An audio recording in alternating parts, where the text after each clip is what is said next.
জয় Hind. Local ট্রেনের প্যান্টোগ্রাফে হঠাৎই আগুন লাগাকে কেন্দ্র করে চাঞ্চল্য ছড়ালো হাওড়া স্টেশনে। শুক্রবার প্ল্যাটফর্মে ঢোকার আগে আগুন লাগে ডাউন ট্রেনের প্যান্টোগ্রামে। সঙ্গে সঙ্গে ট্রেনটি দাঁড় করিয়ে দেন চালক। হঠাৎই অগ্নিকাণ্ডকে কেন্দ্র করে চাঞ্চল্য ছড়িয়ে পড়ে যাত্রীদের মধ্যে। হুড়োহুড়ি করে ট্রেন থেকে নামার চেষ্টা চালান তারা। রেলের মুখ্য জনসংযোগ আধিকারিক একলব্য চক্রবর্তী জানান, ঘটনাটি ঘটলেও আগুন সঙ্গে সঙ্গে নিভে যায়।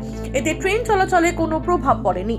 যাত্রীরাও সবাই নিরাপদে ফিরে গেছেন। ওই লোকাল ট্রেনটি ফের স্টেশন থেকে যাত্রা শুরু করেছে। ঘটনায় কোনো ক্ষয়ক্ষতি হয়নি। হাওড়া থেকে রাজু ঝা, 7 আবেগ নিউজ।